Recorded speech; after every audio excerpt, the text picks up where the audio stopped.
Who makes the world? Perhaps the world is not made. Perhaps nothing is made. Perhaps it is, simply is, and has been, will always be there. A clock without a craftsman. If you're wondering what the heck that means, well, me too, and we're going to wonder what most of Watchmen means today on Geek History Lesson as your book club on Watchmen is now in session.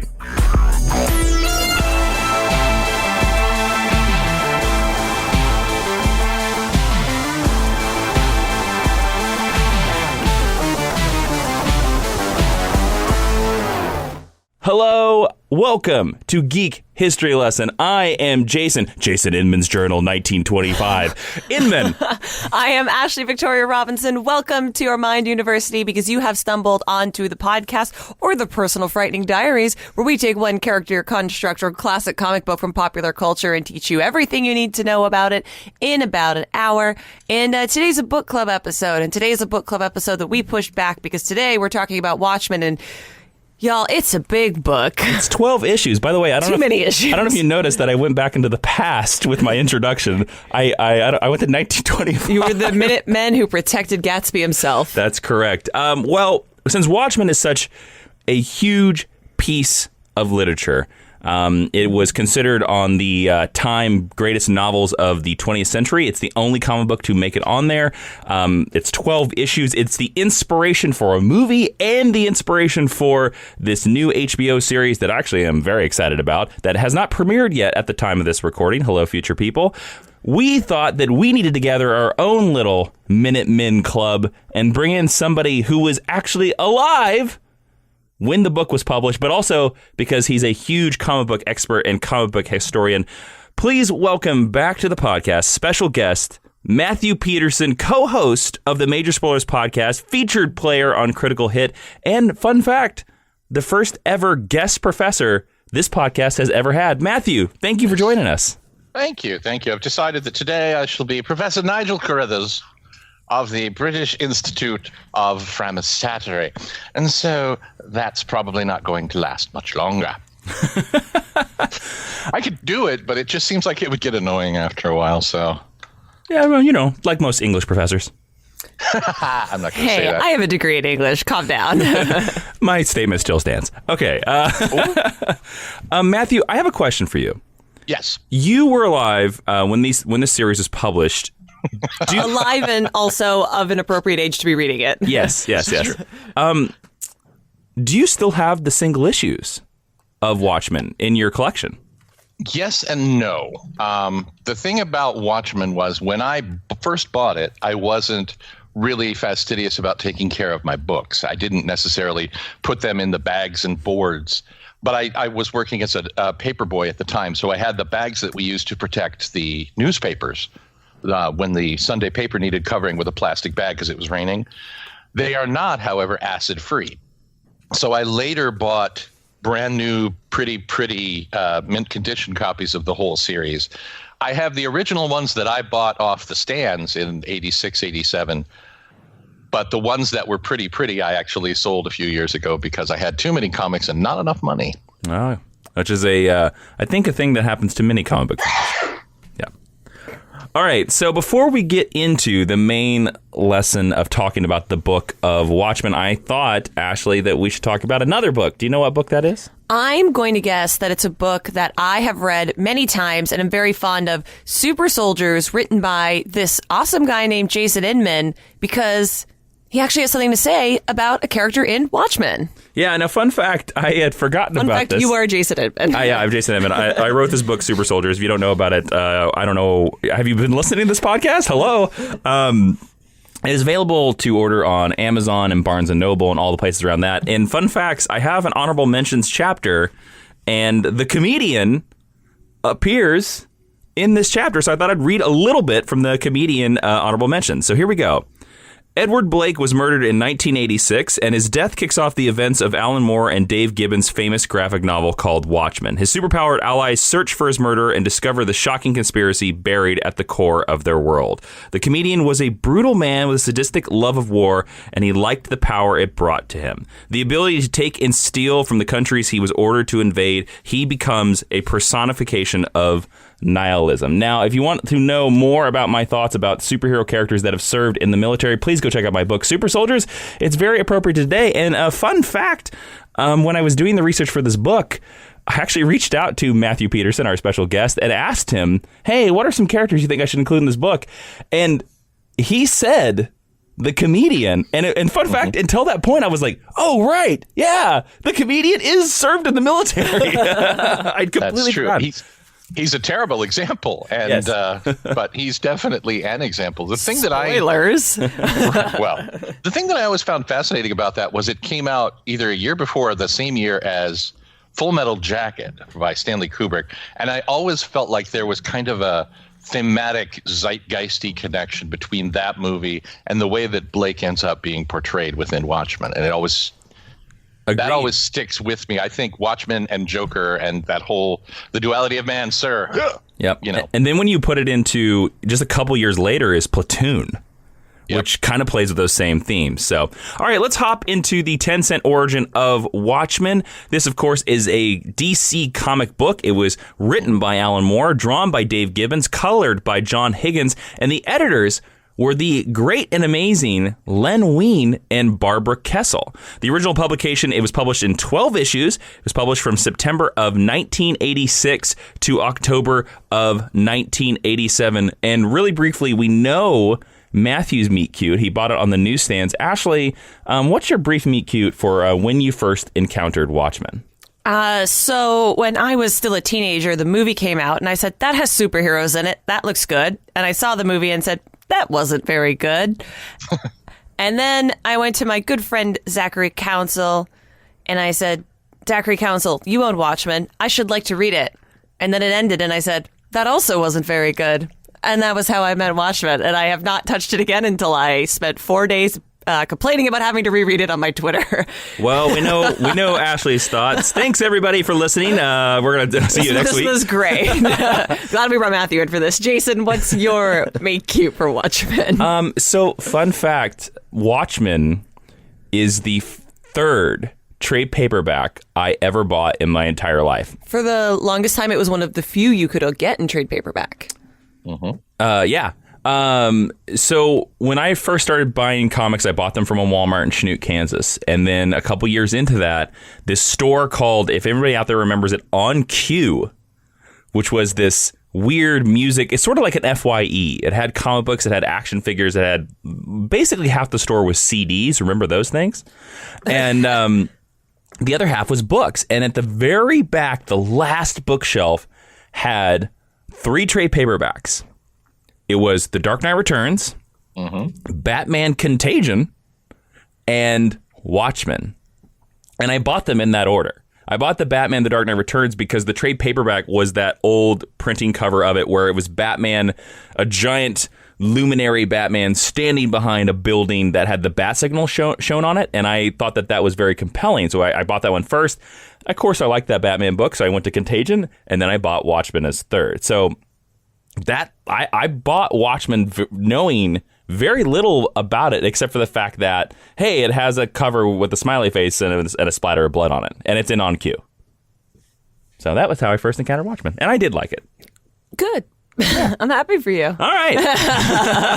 All right. So let's move into the book, actual discussion of the book. If you've not read this book that was published in 1986, there will be spoilers. I don't know why you're listening to this. Man, and if you've not checked out Alan Moore's pictures on Wikipedia, it's a real treat. Yeah. So I want to talk about a little bit of publication history in case there's this very interesting quote from Alan Moore about where the basis for Watchmen comes from. And he says, and I quote, I suppose I was just thinking that'd be a good way to start a comic book. Have a famous superhero found dead. That's very funny because in the intro to the updated version written by Dave Gibbons, classic artist and the poor soul whose handwriting Comic Sans is based on, they talk about the Bob Dylan quote that is featured in Watchmen and that was the basis for their song. So there's already controversy. Well, okay, so, and Matthew, feel free to hop in on this at any point. In 1983, we know that DC Comics acquired a line of characters from Charlton Comics, which basically had The Question and Blue Beetle and Captain Atom. Yes, and during this, these were going to be the original characters that were going to be in the story of Watchmen. And apparently, when Alan Moore submitted his original proposal, Alan Moore also said, and I quote, "DC realized their expensive characters would either end up dead or dysfunctional." And that apparently is the reason why they said you can't use any of the Charlton characters. And then him and Dave Gibbons came up with these original new characters for this book. They've both credited the mad parody of Superman named Super Duper Man as a big influence on Watchmen. Yes, Harvey Kurtzman is a huge influence throughout Alan Moore's work, if you want to think about it. But yeah, Super Duper Man from, I think, Mad Number 4 in like 1955 is a similar, if more comedic take on a superhero in the real world. The thing that I always find fascinating is Moore has also said that his original idea when he started conceiving it was the MLJ Archie heroes, which would be the Shield, the Black Hood, the Hangman. But the rights issues were impossible. And then when he adapted it to the Charlton heroes, you can still see some influence of the Archie comics heroes in the book, specifically Hooded Justice and Captain Metropolis of the old Crusaders, who remind me a little bit of the Shield and the Hangman from Archie. And the fascinating part about that is I think they use the name Crusaders for the 40s group, if I'm not mistaken. I may be wrong. It may have been Crime Something. My brain is broken, and it's early in the morning for me. Yeah, we should say fair warning to everybody out there that this is very early in the morning for all of us. I found, so this is an interesting, in my research for this book, I also found that Alan Moore said, and I quote, "I only had enough plot originally for 6 issues, and we were contracted for 12. So his solution to this, Man comics. was to alternate issues and to do sort of like what, kind of like what Jeff Loeb does later in Batman Hush, where in Batman Hush, if you ever read that series, there's like an issue that is action, there's an issue that's talking, there's an issue that's action, there's an issue that's talking. Apparently, his original idea for Watchmen again was to do, here's an issue that deals with the story, here's an issue that deals with one of the origins of the characters. Right. And that's the way that he expanded. Apparently, Dave Gibbons only asked for one single rewrite, and that was the scene where Ozymandias and Rorschach fight, and apparently that had a lot more dialogue than in the final book, and Dave Gibbons asked for the dialogue to be removed. Say the name of the character that Adrian Veidt. Say his alter ego again. Oh, because you're going to make fun of me on how my pronunciations? No. I just want to talk about it. I've heard it several different ways. I prefer Ozymandias. So I've always heard and said Ozymandias, and I think it's the difference between an American and a classically English pronunciation. And just before anybody feels like hopping over to GHL Podcast on Twitter, where you should be following us, you're going to hear both ways. Both are acceptable. Look, it's all okay. Look, I was taught by a Kansas public education system, and that's the best I can do. You know what? An English degree will get you Ozymandias. I hope that money was worth it. Okay, let's actually hop into the book. This is, fun fact, one thing I think a lot of people don't realize about Watchmen, this is basically set in an alternate reality. It's in a 1985 that is not our 1985 because Nixon is still president. You also do see John F. Kennedy, and I do want to bring up really briefly that Jason does a great John F. Kennedy impersonation, and it was requested that it comes out again for this episode, so I do hope he shows back up. It's requested specifically for this episode? Yeah, we had a couple tweets about it. He's also requested for the holiday episode, so we'll see if we can dig up a precedent or two. All right. Matthew, let me ask you this. What do you think the idea of setting this in an alternate reality and making Nixon the president, do you think that like benefits the story, hurts the story? What are your thoughts on this? I think that it comes from kind of a very an English person trying to write a very archetypical, iconic American situation. I feel like the use of Nixon here instead of Reagan, who would have been the real president, I think really kind of sets the fact that Well, for instance, my wife and I occasionally will discuss England, and what she always brings up is Margaret Thatcher. She remembers Margaret Thatcher as being emblematic of British governance when she was growing up. And I feel like the same thing is true here. Using Nixon is a way to say, this is America, this is classically America, but it's also a corrupt America. And it allows you to just see that Nixon is still president, literally changing the Constitution to stay in office longer rather than being forced out early. It also sets the precedent that this is a world where corruption is not being punished, where these superheroes may exist and they may be fighting evil, but evil is still right there in the highest office in the land, right in the middle of the story. And at certain points in the story, our point of view character is Nixon. You know, Dave Gibbons follows Nixon into the war room with the nuclear football. And it's a really interesting way to kind of heighten that tension and also give it your underpinnings of, yep, definitely America, but a really, really bad crapsack America. I forgot to, for our listeners who may be coming to this episode as have never read Watchmen, again, spoilers, we should give a brief synopsis here. Just really quickly, the synopsis for Watchmen is, in an alternate 1985 America, costume superheroes are a part of everyday life. And when one of his former comrades is murdered, masked vigilante Rorschach uncovers a plot to kill and discredit all past and present superheroes. As he reconnects with his retired associates, only one of which has true powers, Dr. Manhattan, Rorschach glimpses a far-reaching conspiracy involving their shared past and catastrophic consequences for the world's future. Very interesting that synopsis plays Watchmen or Rorschach as the main character. Yeah, I was just going to make that same observation. And Rorschach is not the main character. To Matthew's point, maybe we'll fight about that. To Matthew's point about this presenting sort of a corrupted crapsack version of America, it is interesting to be reading this in the modern day where, not to get into it too much, but sort of whatever your beliefs are, it does feel very tumultuous. And while I would say I did not enjoy this book, I did find it oddly timely for a 30-year-old piece of art. Yeah, it definitely is. And what's interesting to me is you'll hear writers say that if you're going to have a world that's fundamentally different, you should start from one fundamental difference. And in this case, in 1959, Jonathan Osterman accidentally atomized himself and then reconstructed himself as a superhuman. And throughout the story, we find that in this world, the notion of superheroes is completely different than what it is for us. The comic books, for instance, where in 1986, comic books in our world were almost overwhelmingly, ridiculously, 99.5% superheroes. The superheroes aren't part of the popular culture of this world. They're actually reading about pirates because of the actual existence of a superhuman making subtle changes in the way this world thinks about, fighting bad guys, fighting evil, injustice, and the idea of the superhero. They're almost, in fact, they are very clearly reveled at certain points in the history. And there are riots within the story at certain points when people are saying, we are going to make the superheroes official. We're going to give them more responsibility and they're going to come to the streets and arrest you.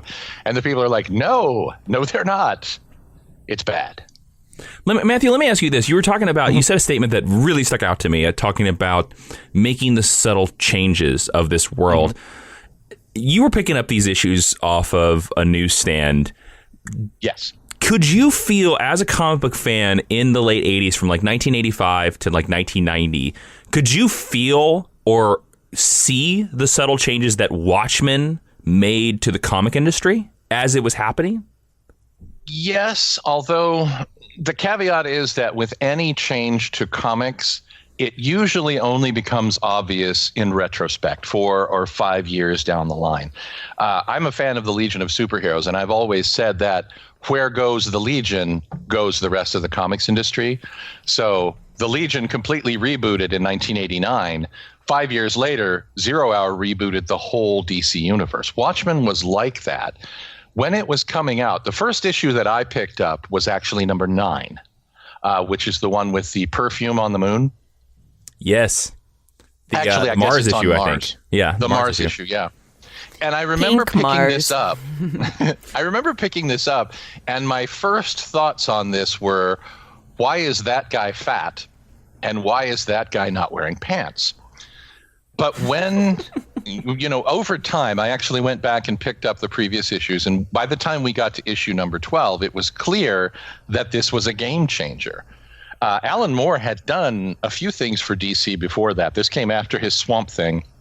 This came after his run, which I consider to be some of the best of Vigilante of all people in the 80s.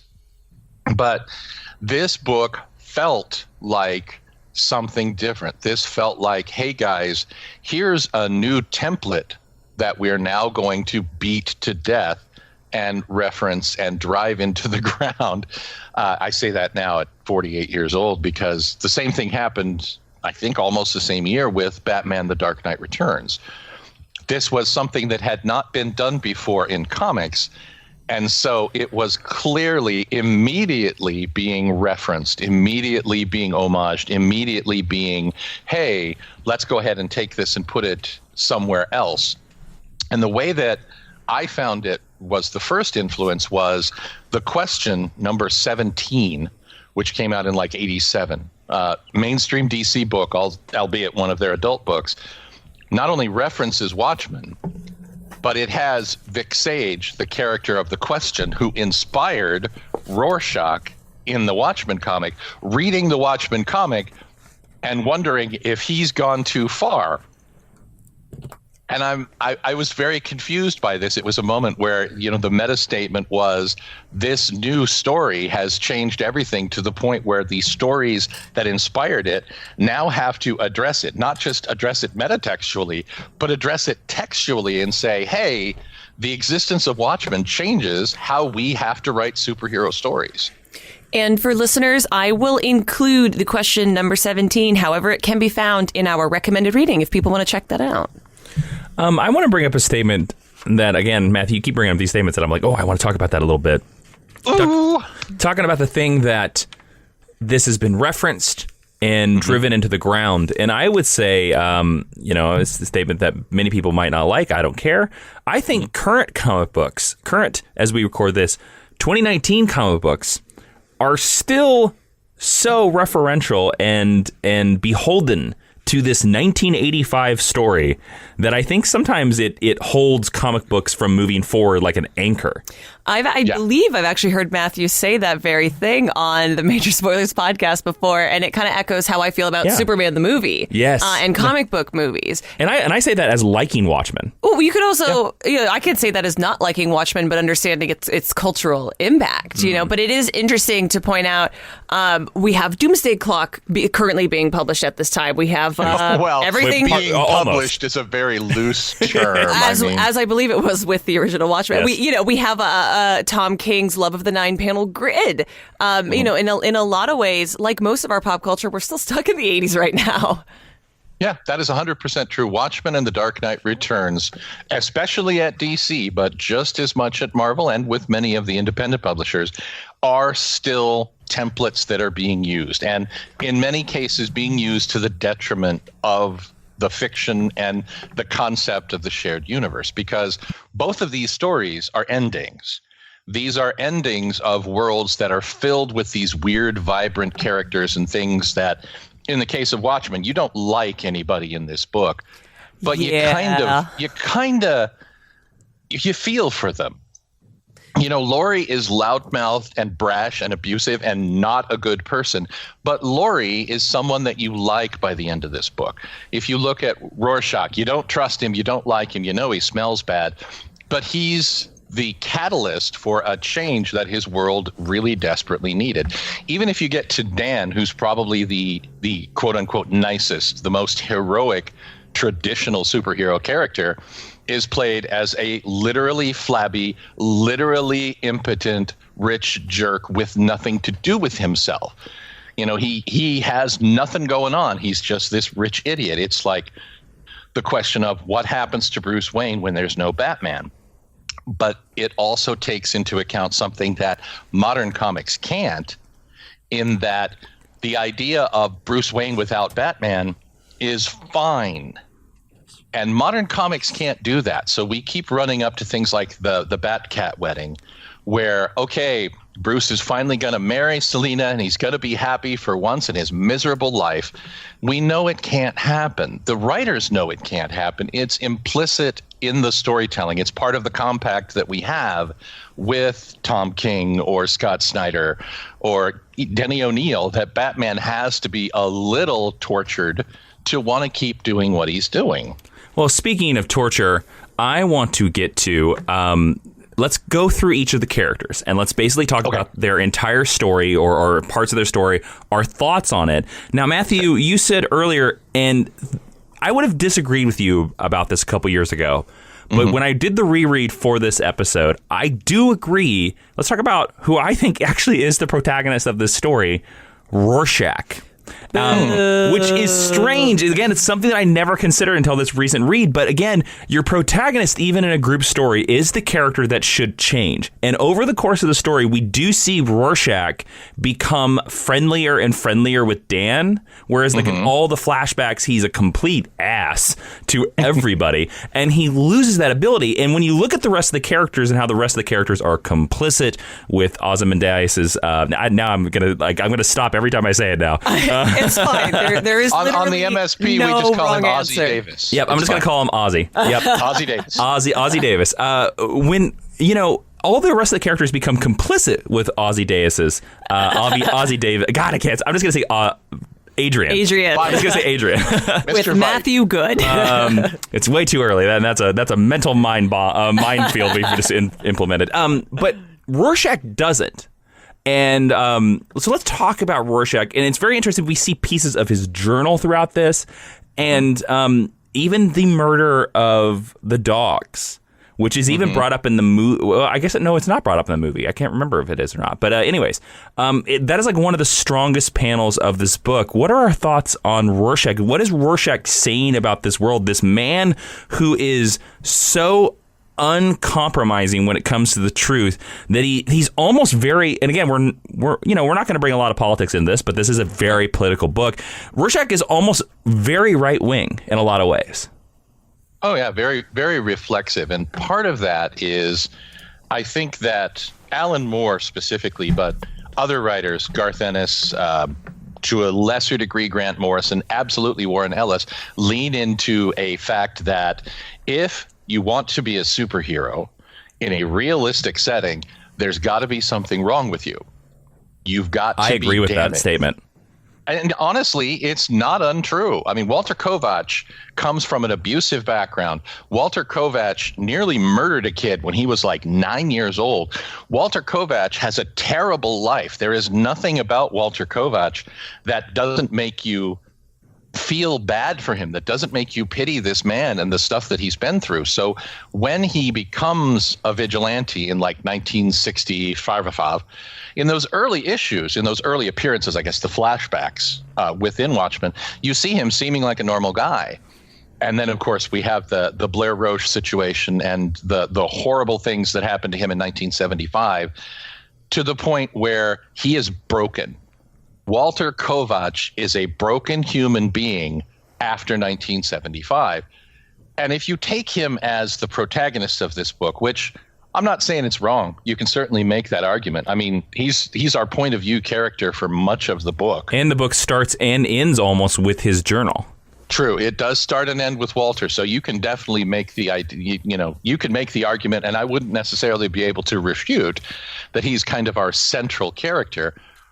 But he's also super messed up, and he's messed up in ways that if you treat him as, quote unquote, the hero, capital T, capital H, you're missing the fact that Walter isn't really a hero at all. Now, if you said to me he's the protagonist, he's the central character, he's our guy, I would agree with you. But if you say he's the hero in that traditional sense, I would argue against it the same way I would argue that Han Solo is not the hero of anything. Well, Han Solo is not the hero. I agree with that because, I think he's the protagonist. And I think the idea is if you park Rorschach as a hero and if you see Rorschach as a heroic character, then I think you're kind of missing the point of this book, because as we begin this book, Rorschach is the only hero vigilante still operating. And I think what Moore is going for is showing us that because he's the only one still operating, hero, if you're this type of person, being a hero, being a vigilante, it's going to mess you up. And that's the reason why, by the point we meet him in the first of the book, because we see him in flashbacks and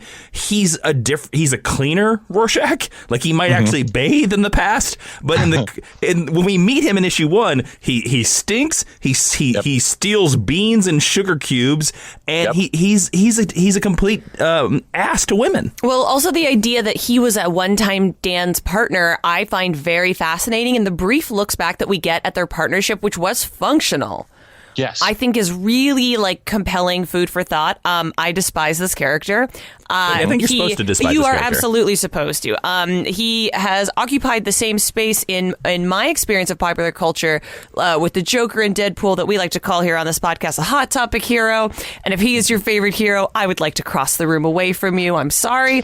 But there's nothing wrong if he's your favorite hero. Your opinions are fine. Maybe you like Rorschach I'm masks, just making a generalization. Coats, purple pants. They're purple pants. They are cute pants. They're purple. Stripy purple pants. But I will say, reading this, and I was texting Jason while I was complaining to Twitter about it, the violence and the vitriol that you get from Rorschach is, I think, startling if you are a delicate lady like myself, or if you are a modern reader. I'm a delicate man, so yeah.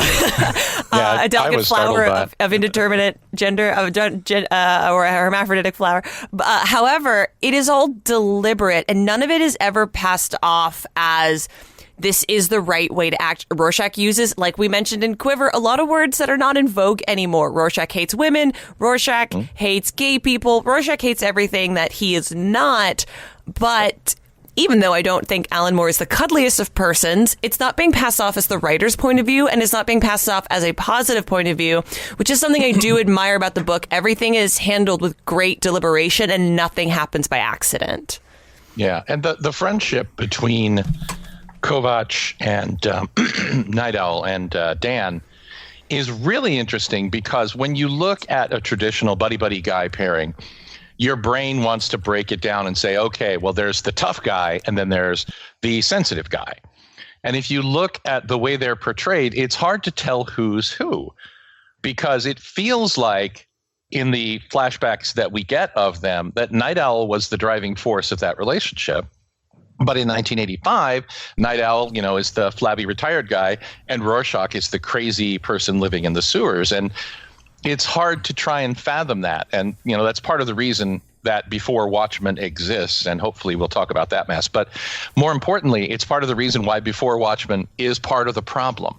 Because if you try and figure out what put Rorschach where he is without addressing the fact that Rorschach is fundamentally broken, I feel like you get a half kind of heroic shadow thing. You get kind of a Batman's prepared for everything because he can't armor his head. I am Batman. If you try and take that and apply it. That's my all-time favorite joke that you make is the armor in my head. If you apply that to Rorschach, you get a very problematic, possibly toxic interpretation of the character. And the thing that I always point out to people about Rorschach, and it's about 60-40, about 6 out of 10 times they didn't notice it. This story takes place in 1985. The murder of Blair Roche takes place in 1975.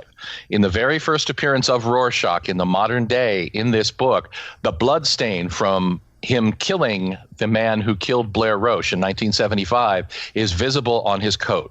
Rorschach has not washed his clothes in 10 years. What?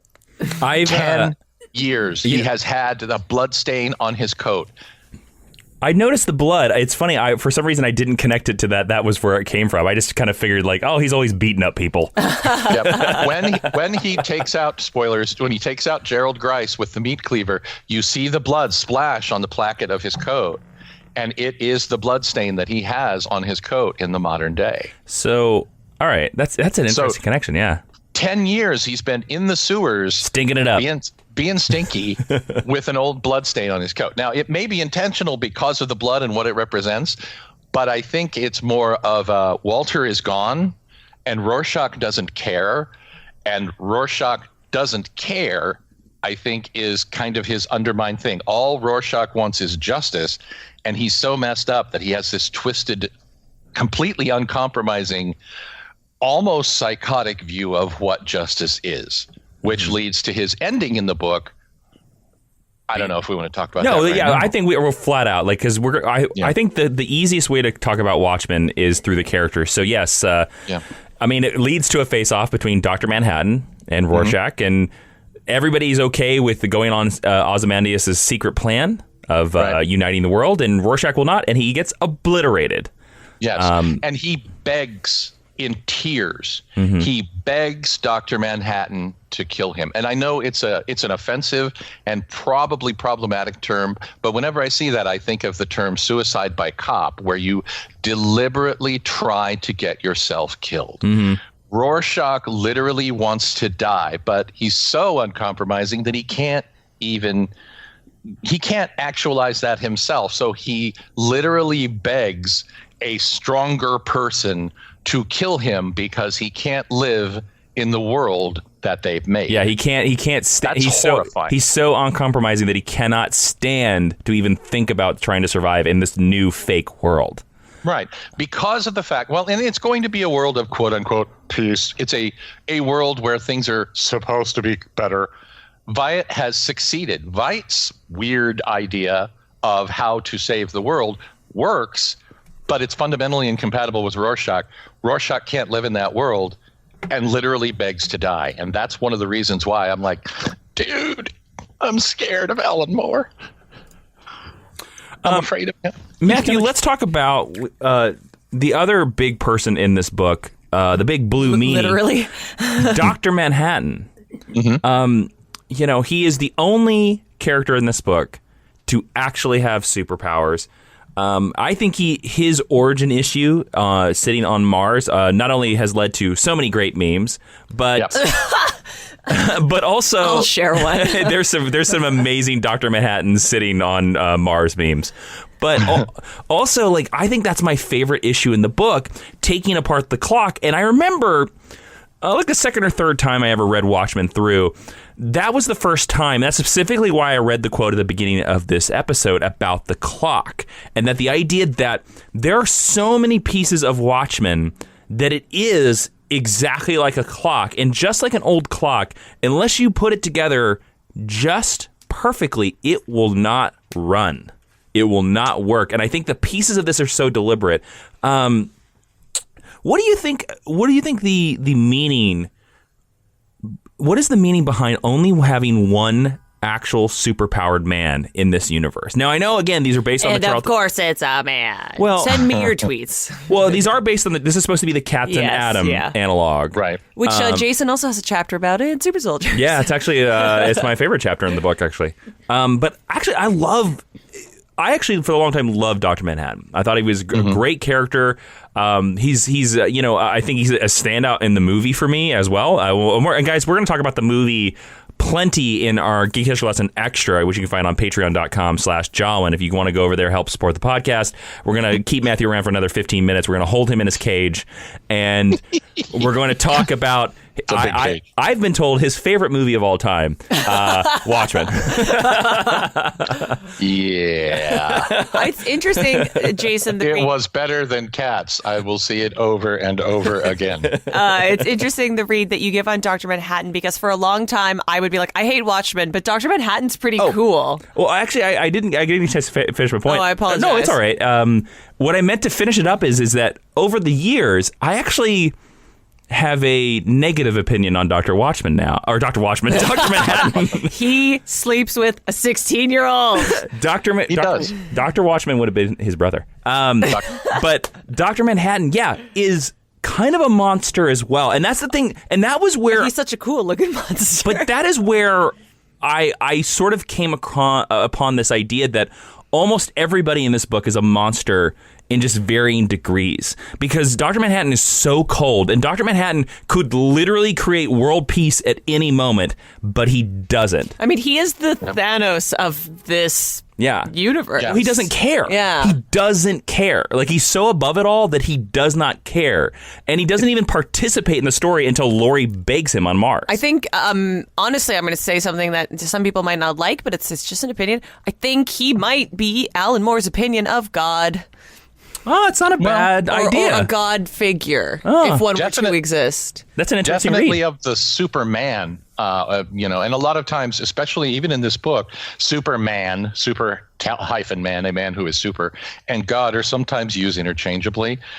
But the thing that I always try to remember about Dr. Manhattan is he serves two roles. One of them is purely writing story structure related, in that because he perceives time non-linearly, he allows us to read this realistic story. Those are air quotes when I do that voice, by the way. He allows us to read this realistic story in the manner that you normally read a comic book, which is going back and forth with your flashbacks and your flash forwards, and a panel that's got loopy edges so you know this happened in the past.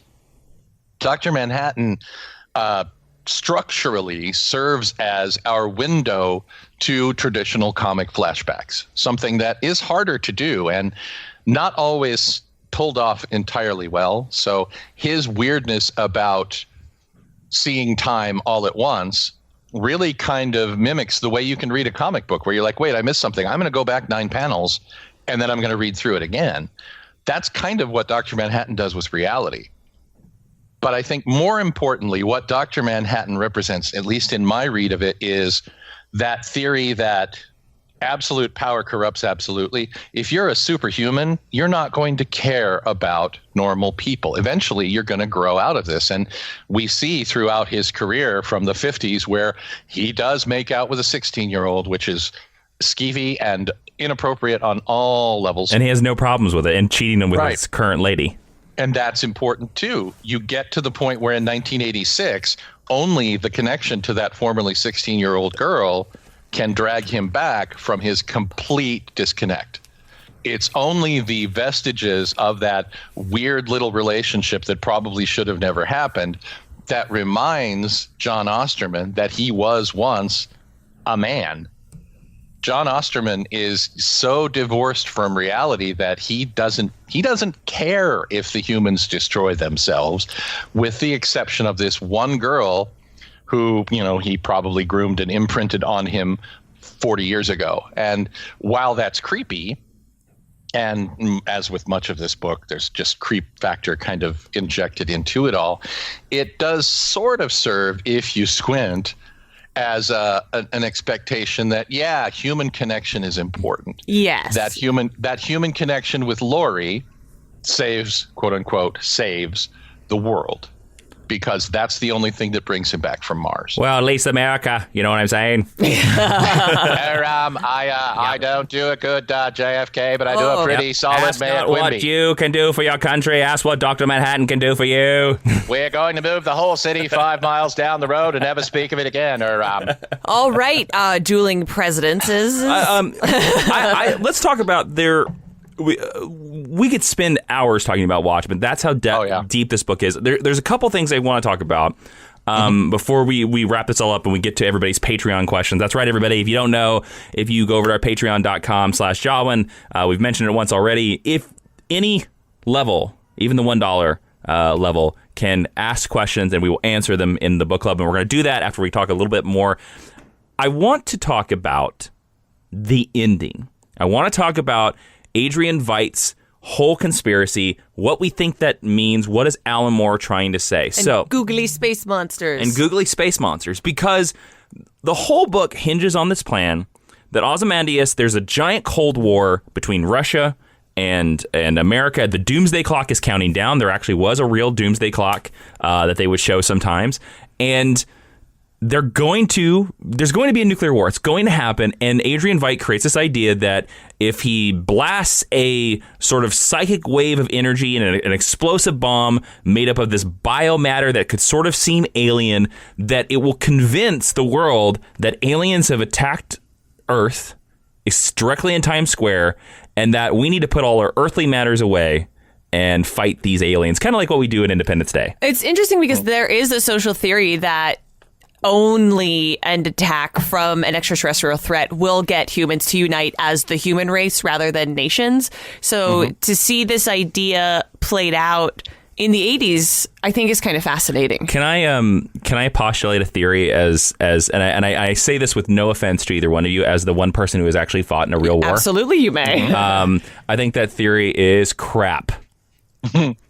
I would actually agree. I'm not taking anything away. I want to believe that theory as much as I love that theory from a science fiction view. Yeah, I think Mr. Star Trek. But yes, I do. I love that idea that this extraterrestrial thing would unite the world. But I'll tell you what, just seeing what I've seen, and I'm by no way am I saying that I'm better than anybody listening to this podcast or anything like that. But just from the perspective I've had, being a veteran and stuff like that, I think that would only be the case of peace on Earth for maybe a couple of years, and then we would find something else to fight about. So you're saying, Jason, it would be a short-term boost. That you would go to Mars and you would watch us from Mars. You would not want to live on this Earth anymore.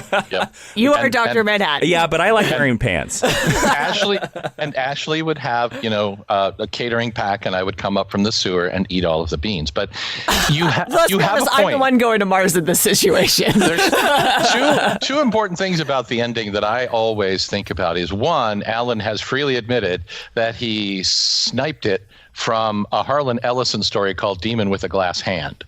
I've heard that before, but I've never read that story.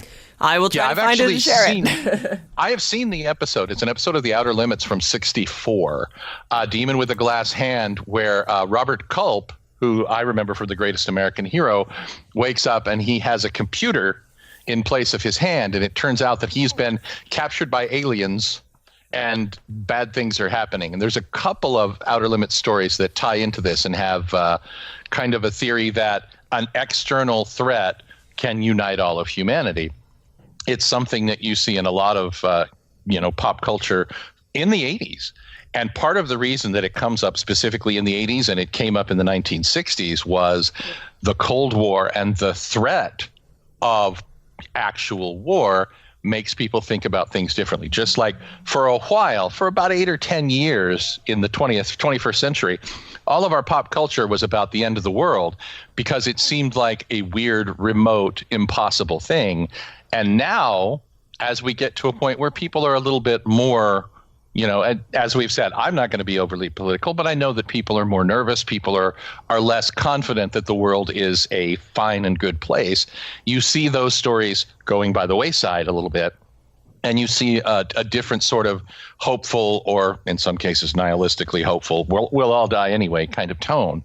So you see that. But the thing that's important, and this is very important because it ties into your experiences as a veteran, we've seen in the real world an external attack unite forces that were previously at each other's throat, and then had it all kind of fall apart and be worse than ever. And that happened in the fall of 2001. That's correct. We had that point where even I was standing behind a political figure that I had very little use for and saying, look at him up there. He's leading us. He's saying the right things. He's bringing people together. And it's important. And, for a while, it very much felt like all of those old divisions were going to be gone. And in truth, I don't think that they were. But when they started coming back and when those divisions started, popping up again, it felt like, oh, no, it's worse now. And I don't know that it really was. No, I don't think so. As a general rule, this is a story that ends on a weirdly hopeful note. And aside from the, alien space clone part of it, which even Alan says really isn't tonally appropriate with the story that we're seeing here, and it's one of the few things that I think the movie actually changed for the better, you get to a point where it's trying to say that it can all be, not that it will be okay, but it can all be okay if we stop being douches. And how do we do that? And this is one way that people think we could maybe not be a douche. There's another thing I want to point out, and then this is going to sound weird, but one of my favorite characters in this book is the comedian. Now, I know he's a monster, and I know Edward Blake is really weird, but I almost feel that Edward Blake is almost not a real character in this book. He is sort of this giant walking metaphor for America, for literal he's a America. Yes, exactly. Because the way he turns dark and his scenes in Vietnam, and it's a scene. One of my favorite scenes in all of comic books is the scene where him and Dan are, I believe, in the 70s, and they're fighting during the riots, and they have the famous line that I even love in the movie, as said by Jeffrey Dean Morgan. Like, whatever happened to the American dream? Well, you're looking at it. Right. And I think that is such a powerful, powerful statement of nihilism, but a powerful, powerful statement. Okay, so again, we could talk about Watchmen till the cows come home, or the space monsters show up in Manhattan. I'd love to, Ashley, let's talk about just your overall thoughts on Watchmen. Nice little wrap up. Why do you think this book has lasted so long? Any new insights you have as a whole from reading it most recently? I think this is an incredibly important and incredibly difficult book. It is a product of its time, and that is why it resonates. It changed the game. Everything is deliberate. It's very thoughtful. It is a comic book about comic books, about comic book tropes, set against a very harsh reflection of the world at that time. I hate every single page of this book, with the exception of the Dr. Manhattan issue. I find it almost entirely unlikable. I find some of the sentiments, as I say, unreadable for a modern audience member. I think if you are not a comic book person interested in analyzing, engaging with, or creating your own comics, I don't know if I can recommend this to you in good conscience, but by the flip side, if you are that person, I would say this is 1,000% required reading, and you might not like it, but it must be read and engaged with. Well, yeah, we Ashley and I have been talking about this as we've been rereading the book. I would definitely say this to everybody out there.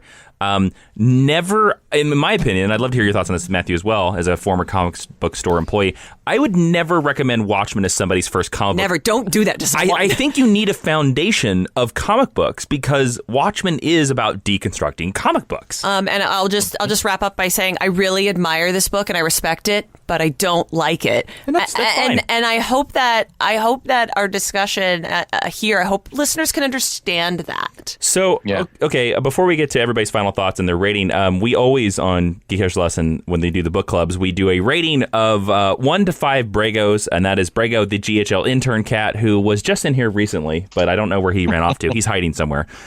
He's the intern that we don't pay, but he's also the intern that does nothing. Ashley, how many Bregos on a scale of 1 to 5, 5 being the best, would you give Alan Moore and Dave Gibbons' Watchmen? I have struggled with this because, as I say, I would recommend it to a very specific group of people.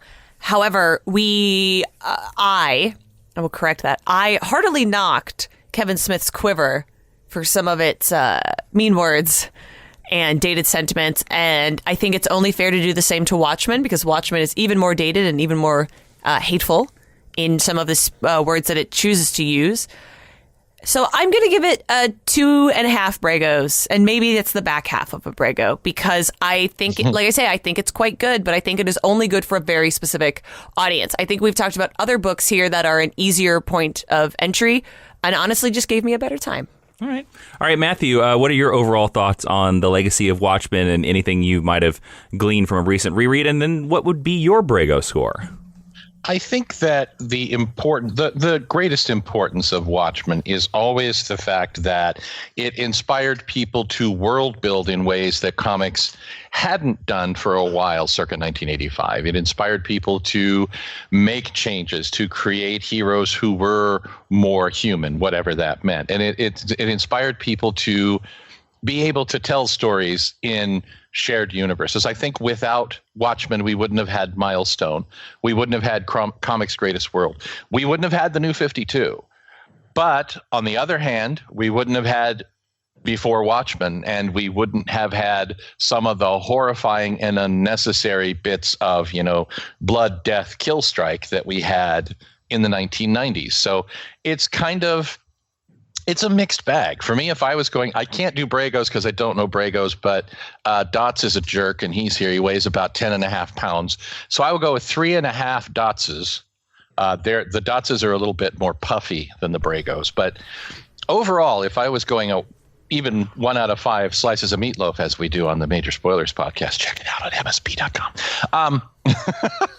I think 3.5 is very solid because it takes into account the craft is strong. The structure is incredible. The parts of it that work better than the parts that don't. And it allows you to tell a story with essentially 7 characters who you don't like that you really want to slap. Every single character in this book needs a slap in the face, sometimes constantly. But it still makes you feel for them. It makes you appreciate them. It makes you feel like they're actual rounded-ish characters. And on that level, even though it has not aged well, it has aged badly, even for, 1986, I feel like it's still worth reading if you have, as Jason said, sort of a foundation in what it's trying to construct and then deconstruct. It's funny. For about the last, I would say, decade or so, I've had a very mixed opinion of Watchmen. And when I did the recent reread for this podcast, my opinion of Watchmen actually went quite up. And it's because I read this book for the very first time at a deliberately slower pace. I made sure that I read every word balloon. I slowed down. I mean, I'm not saying that I skipped word balloons in previous versions, but I made sure that I paid attention to the word choice and the word balloon placements and why certain panels appeared in the third top right panel of the page instead of the middle, and what was the pacing and what was the purpose of each in chapter. And the thing that really, again, stuck out to me, is as we've all said, is how deliberate every single choice is. And maybe it's because I'm currently working with a writing staff on a television show that I cannot tell you what it is yet, that it's made me appreciate the writing and the craftsmanship of this book so much. And it's made me divorce myself from these characters because, again, these characters are very unlikable, but they're so well written. And I think every metaphor, every analogy, lines of dialogue just land like slaps across the face. They're so strong. And I think the reason why we all have these strong opinions about the book is because it works. It so works because it's so well crafted. And because of that, previously I would have given this book a 3 out of 5 Bragos. But because of my most recent reread, I think it's a 4 out of 5. And it is like a well-built clock, and it hums and it moves and it works. And you're absolutely right, Matthew, that this is such a product of 1986. It has not aged very well, but something as well that has not aged very well, I would argue, is Citizen Kane. And agreed. We still talk about Citizen Kane as one of the greatest films of all time. So it's like Watchmen is I'm not calling Watchmen the Citizen Kane of comic books. Yes, you are. Print stamp quote. People have. But I'm saying that I think just like Citizen Kane, you can look at Watchmen and you can glean, I think, great nuggets of how comic book works and how comic books maybe perhaps should be written, or the thought and the depth that you should put into your process of writing comic books. So that's my thoughts. All right, so we have some Patreon comments here from our patrons. Of course, as we've announced in the show, when we do these book clubs periodically, you can go to patreon.com/Jawiin and you help support the podcast out. And at any level, you can read a comment. Or you can write a comment. You can also read it if you want, but you should write it so we can read it on the podcast. The first one comes from Michelle, who says, I remembered enjoying this book when I first read it some Mutter's large number years ago. I like it less than I recall on this reread.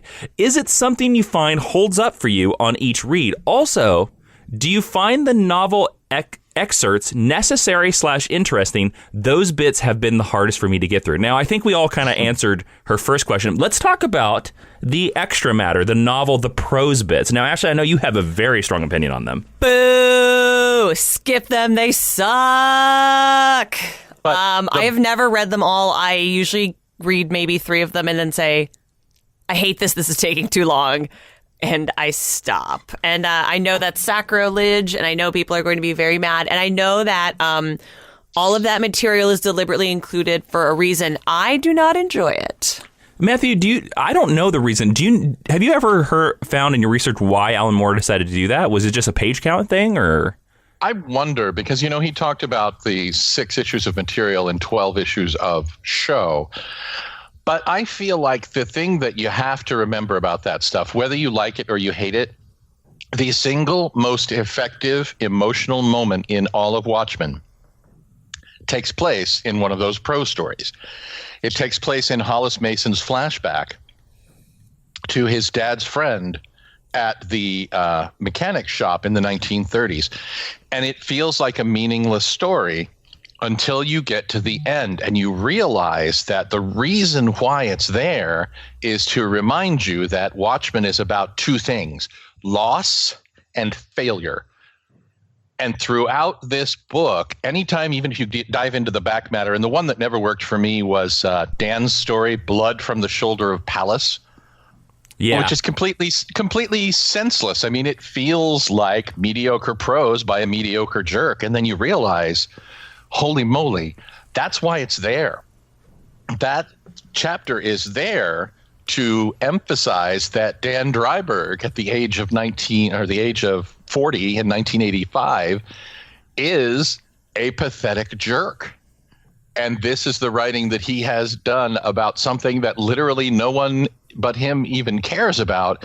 And he published this, and it's implied to be this weird kind of niche publisher that'll go and print anything if you pay them enough money. And it really helps to enhance the pathos, to me at least, of Dan. So I love all the back matter simply because, especially in '86, you never saw huge chunks of prose in a comic.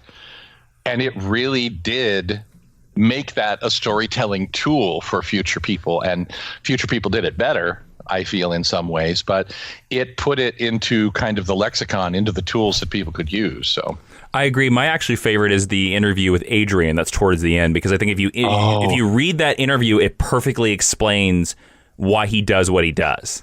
Yeah, you can get from that interview exactly what's happening in his mind, and you can see, oh my God, he's thinking about it even now.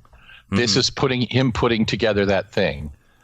That's creepy. Our next comment comes from Geeks with Shields, who says, my brother and I bonded over this book. I got it the year before the movie came out and went and saw the movie when it was in theaters. Loved that as well. We've read this book to death. Is there a character whose world outlook you identify or relate to in this book? That's a tough question. Not for me. I mean, not for me either. No. I mean, maybe the I would be deeply bothered if any of us were like, yes, absolutely. And I think that is the point. I mean, maybe the boy at the newsstand who's reading the comic books, because I like comic books too. Yeah, bless that kid. I have always in my head felt like the real hero, the central character, the only person that I feel like I have anything in common with is Laurie Jaspacek. Oh, because the thing about Laurie that's interesting is she didn't really ever want this life.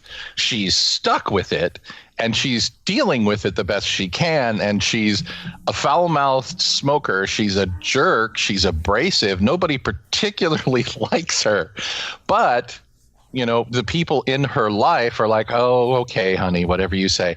But throughout, she kind of responds to all of this nonsense with a thought process of, I don't have any F-bomb time for any of this.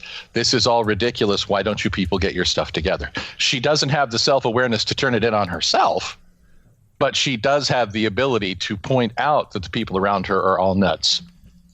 And I kind of appreciate that, especially since, she's 30, 35 when the story takes place. She's the youngest of them, but she has the oldest, most mature, and most cynical viewpoint of the real kind of spotlight characters in the story.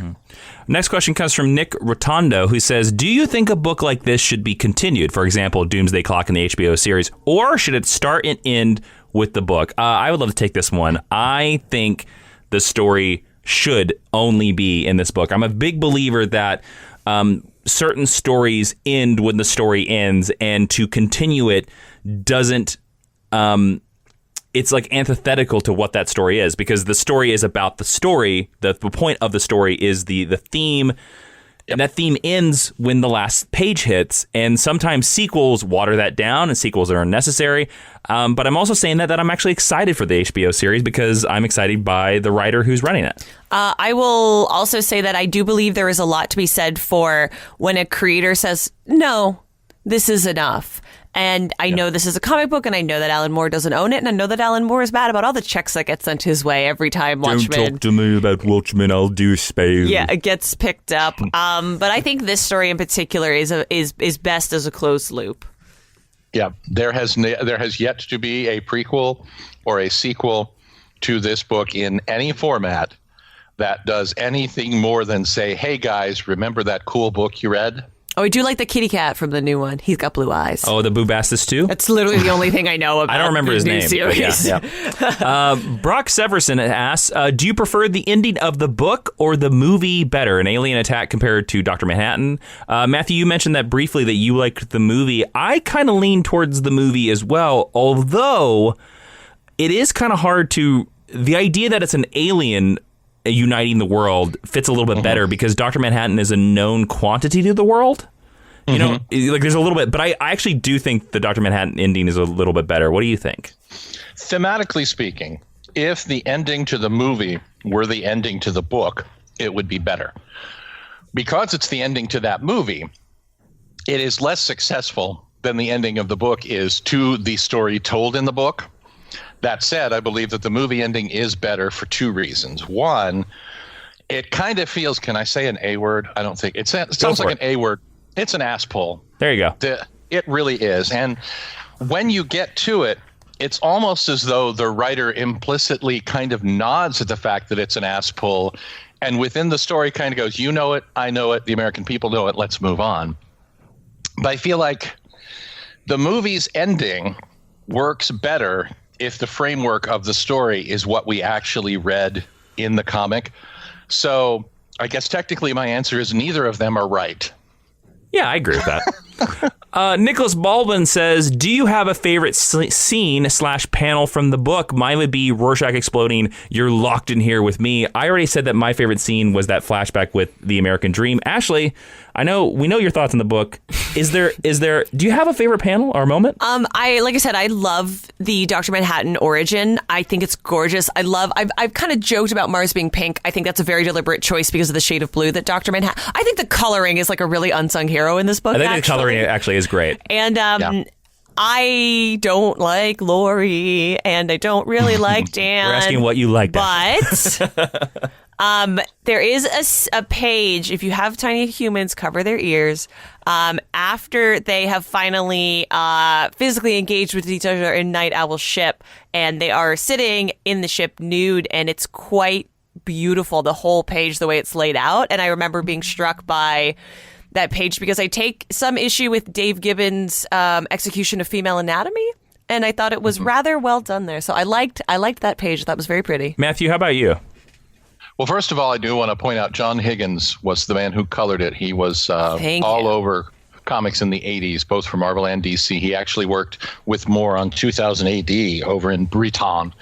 But for me, my favorite scene is a few seconds before Ashley's favorite scene. And it's a point that I think, first of all, is a little bit, I don't want to say childish or juvenile, but it's definitely an adolescent thought process where Dan and Lori have gone out in costume, they've had their fight, and they're realizing, hey, we are both feeling amorous. And it's maybe the dumbest moment in the whole movie and the whole book.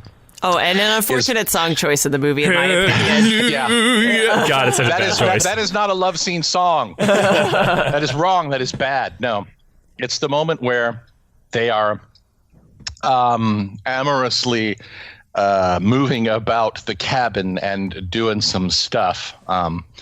And Lori sets off the flamethrower. And I'm like, okay, first of all, we know what you're saying here, Alan. We know what you're saying. But then I start thinking about it's not as juvenile as it seems, because they couldn't just up and say, this is what this fire shooting out represents. And in a way, it's almost beautiful, and it's very weirdly subtle in its complete lack of subtlety. And I also love the moment afterwards where he finally admits to her that it was the costume that made it better for him. And I'm like, that whole sequence is one of the points where you really feel like this is an adult story, and it could only be told in this tone and this adult way. And that story really kind of underlines the whole part of it. I don't know what you were trying to say. I just like flamethrowers. I like flamethrowers I just love too. flames. There's no meaning behind it. Well, let me put it in English for you then. It's a little bit of the old rumpy pumpy, if you will. Oh, a little bit of chim cham on the turtle, eh? A little chim cheree, chim cheroo, if you will. Since I do naturally fall into Dick Van Dyke whenever I do this accent. You guys are killing me. Meredith Harris says, I often see Watchmen on lists of comics directed to men to people who aren't into comics False. or have never read comics. I think it's a horrible choice to hand someone you're trying to get interested in the medium a copy of Watchmen, says it's such a deconstruction satirical take of the superhero genre. What do you all think? I think we basically agree with Meredith, you're right. Yep. The next, I think it works for younger readers because a younger reader isn't necessarily looking at the themes underneath. So if you're somebody who's, 18, 19, 20 and you read Watchmen, you're like, whoa, cool, awesome, whoa. But again, I don't mean that in a condescending way because I was that dude when this book came out. So the final question comes from Cassie, who says, when Watchmen was written, the idea of a superhero deconstruction was largely unexplored. Now that superhero stories are so popular and plentiful, and deconstructions are pretty common too, does Watchmen have the same impact as it did when it came out? Now, Matthew, I think you are the most appropriate person to answer this question since you actually read it as it came out. Does Watchmen work today with the same impact? No, but here's the reason why, and I shall do it as I do with everything in the form of a metaphor. In the 1990s, I lived in a dormitory, and one of the kids in my dormitory was a kid named Chris, and he was one of those contrarian dudes who hated everything, but liked something else that was very close to it that you hadn't heard of. So he was that guy. Oh, hi. And he used to say that he hated the Beatles, but he loved Tears for Fears. And Tears for Fears have a song, Sowing the Seeds of Love, that we all used to refer to as stealing the Beatles stuff because it's literally a Beatles song, but it's done with 90s production values and 90s kind of musical choices. And it's a song that was very modern, very much of his aesthetic at the time, but it's a pure Beatles song. So I feel like Watchmen works in as much as you have to look at it and say, in 1986, this is what they did to make it possible for modern comics to exist. Now, whether or not you believe that modern comics in their current form existing is a good thing or not, you have to say that it doesn't work as well as it did. It certainly doesn't have the same impact, but the overall impact on comic books as an art form, I think is such that you have to at least name check it. You have to at least accept it and say, yes, it worked at the time, and now this is what happened because of it. I agree. And I was like, I don't know if we could say it any better than that. And now, thanks to Cassie and Matthew, I now have weird thoughts in my head of an alternate history where John Lennon lived to the late 80s and the Beatles reunited for a Beatles musical Watchmen movie. On Saturday Night Live. That's how you'll get Lord me Michaels. to watch Watchmen again. Lord Hello, my Michaels name is offered Dr. them Manhattan. $300. Oh my God. I'm John Lennon, but I'm actually Dr. Manhattan. Look at my wiener. Yeah, he would be the naked one, wouldn't he? All right, Ashley, I think this is an awesome discussion on Watchmen, and that's a perfect place to end it. Ashley, will you announce the next book and the next date and the episode date of the next book we're going to read? Yes, so the next book we are going to be reading is Star Wars Darth Vader by Charles Soule. Allow me to repeat that. By Charles Soule, by Charles Soule, by Charles Soule. If you read the Kieran Gillen one by accident, that's a great book, but we ain't talking about it. I think this would technically be Darth Vader Volume 2, I think. Who knows? Yeah. Your local comic shop employees will know. This episode will air on November 19th, which means you have until the Friday before that to head on over to our Patreon, leave a comment. You have, exactly a month. And we are planning to have a very special guest who has been on the pod before chatting Star Wars. So go and try to sleuth that out. We're very excited for that. obviously, this week we're going to slide into our recommended reading, where if you go over to geekhistorylesson.com/recommended reading, we'll have cool little widgets that you can click on and get your hands on this. We're going to be talking Watchmen, so we're going to have Watchmen up on the recommended reading. We're also going to have the issue of the question that Matthew mentioned. And if you go to geekhistorylesson.com/book club, we will have a link when this episode drops where you can go and get your hands on the correct copy of Darth Vader by Charles Soule, by Charles Soule, by Charles Soule. Sounds like a song. I mean, Charles Soule's a lovely man, so he deserves a song. Mm-hmm. You just made me think. Star Wars by Charles Soule. Someone clip that out and send it to him. Matthew, thank you so much for being our guest professor on this episode. I think you've elevated our minds. You've made this episode better. Where can they find you on the internet? But everybody, don't go anywhere, because remember, at the very end of this podcast, we talk a little bit more.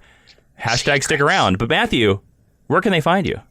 You can always find me leaning against the quick stop with my friend Jay. But if you're looking on the Twitter, at Mighty King Cobra. Also, if you go to majorspoilers.com, you'll find an amazing array of stuff, what I have done. Our podcasts, I think I'm on like 7 out of 12 of them, which is nice. I'm not in all of them because I'm not that important. But I do recommend both Top 5 and the Major Spoilers podcast. And if you happen to get bored and find me on Facebook, be aware that I won't see you for about 6 weeks. All right. Don't forget that you can find us on the internet at Jawiin, Jawiin for me, at Ashley V. Robinson for Ashley, and at GHL Podcast for the podcast. The last section of this podcast is the honor roll. Ashley, what is that? The honor roll is if you head over to Apple Podcasts and leave us 5 stars, we will read whatever you write. If you are an international listener, email your 5-star review to geekhistorylesson@gmail.com, and we will include it. I think it's geekhistorylesson@gmail.com. You got it right. Sorry. Yeah, man. It's early, everybody.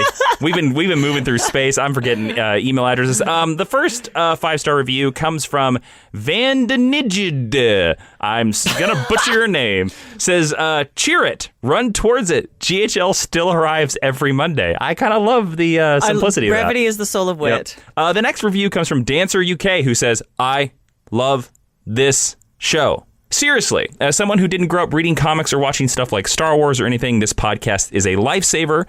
The first episode I listened to was the Winter Soldier episode, and I've listened consistently since. The hosts do a good job condensing the material to where you want to read it, not just listen to the podcast and never pick up the books. I also enjoy how they don't shy away from discussing the political nature of politics. You're going to love this episode. And it's refreshing. Thank you so much for putting out high-quality content that I can impress everyone at a cocktail party with. And say hi to Brago. Actually, say hi to Brigo. Hi, Brago. I don't think he's anywhere in this room. Okay. The final review comes from June IE Back, who says, I love this podcast. It is so awesome. Give me more Wonder Woman. Jason, watch Voltron Legendary Defender. It's amazing. I haven't done that yet. And so many twists and turns in season 6. It shattered me to pieces. Oh, he's talking about Voltron still. Yes. Cry emoji. Scratch that. I decided to update. Voltron already ended, so we need not speak about it. You guys are awesome. I love you so much. But seriously, give me more Wonder Woman and Storm. I know you have them on that list. These comments were made before the Storm episode aired. We will be having more Wonder Woman content next year. I think we have 3 Wonder Woman episodes planned. So, yeah. Yes. So, Vandegid, Dancer UK, and Junie Back, thank you so much for leaving those reviews. Welcome to the Teacher's Lounge. In the corner, there is a bowl of apples set up by Professor Veet. What does Professor Veet teach? Perfumology. Marketing. And marketing, yes. So let's do hashtag stick around. This is the section where we make everybody stick through our plugs and just see if you still talk about it. If you do listen to this section of the podcast, hey, tweet us hashtag stick around. That way we know that you hear this final conversation. Ashley wrote into our notes favorite character from the book. I think we've already talked to that. So this is what I'm going to do. Okay. Matthew, who has the best costume or design in the book? Oh, God. That's really tough. I'm actually going to have to go with modern comedian. When he has just that one red and white sleeve to remind us that he used to be a clown, but the whole costume is all belts and straps and leather. You know, it's all the very 80s costuming thing that you saw on literally everybody throughout the 80s and the 90s, and you still see pop up once in a while. I feel like the biggest problem with the costuming is that Dan's looks silly. Rorschach is gross. John's naked. And Lori really just Lori's is creepy because it's her mom making it for her as a teenager to make her look like a sexy showgirl in a very 40s kind of way, and I don't like it.